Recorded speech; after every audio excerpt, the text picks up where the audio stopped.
Assalamualaikum warahmatullahi wabarakatuh. Kembali lagi di channel Happy You dan salam sejahtera bagi teman-teman yang beragama lain.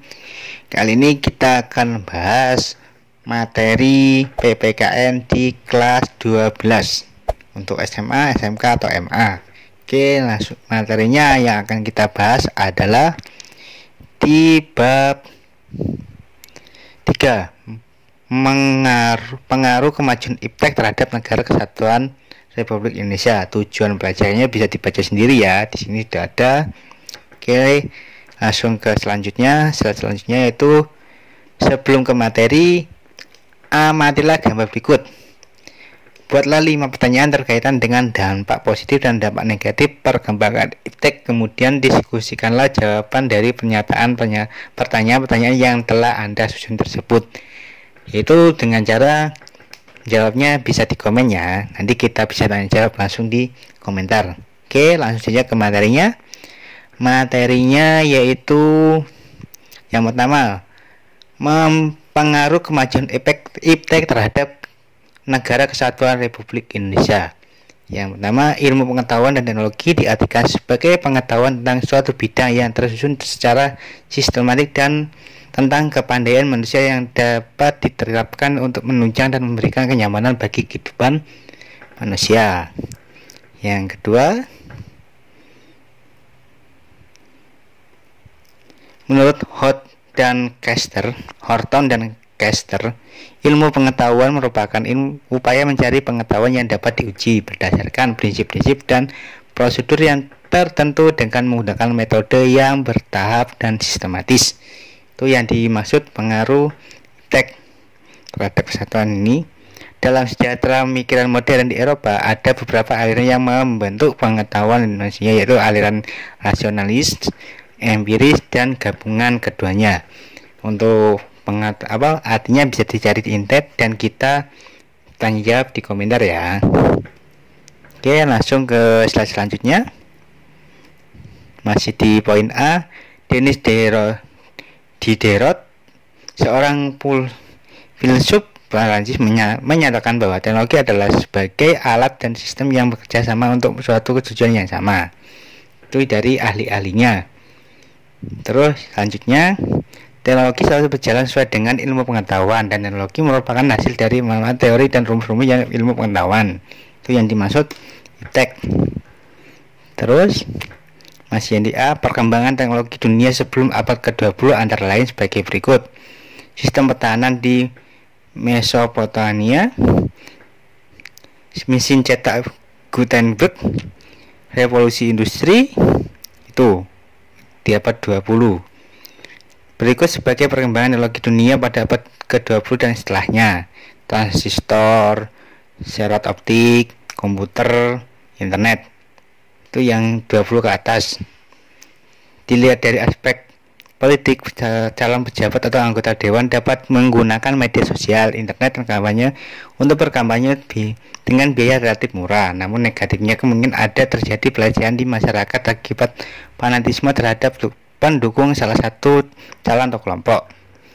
Terus selanjutnya ini masih di poin A, perkembangan iptek di Indonesia sebelum abad 20. Di bidang pertanian dibuatnya terasering, di kelautan dibuatnya perahu layar, dan yang ketiga di bidang busana Indonesia mengenal teknologi membatik serta menenun. Ini di Indonesia. Kita langsung bahas Indonesia ya. Terus masih dilihat dari aspek ekonomi, konsumen dapat dengan mudah mencari informasi. Ini pengaruh kemajuan iptek. Di selanjutnya masih di poin A, dilihat dari aspek ini budaya pemuda dan komunikasi. Ini untuk mempermudah komunikasi dengan adanya internet. Terus selanjutnya, dilihat dari aspek teknologi transportasi dapat memudahkan seorang untuk pindah tempat dengan adanya transportasi umum. Terus selanjutnya yang ini dilihat dari aspek teknologi kesehatan, membantu semuanya mendapat info untuk kesehatan yang obat-obatan yang tersedia di internet juga ada. Oke, lanjut. Yang B, sikap selektif dalam menghadapi berbagai pengaruh kemajuan iptek. Yang pertama, penggunaan dan pengembangan iptek tidak boleh merusak lingkungan hidup. Contoh, penangkapan ikan menggunakan bahan peledak dengan dapat merusak lingkungan seperti terumbu karang. Terus selanjutnya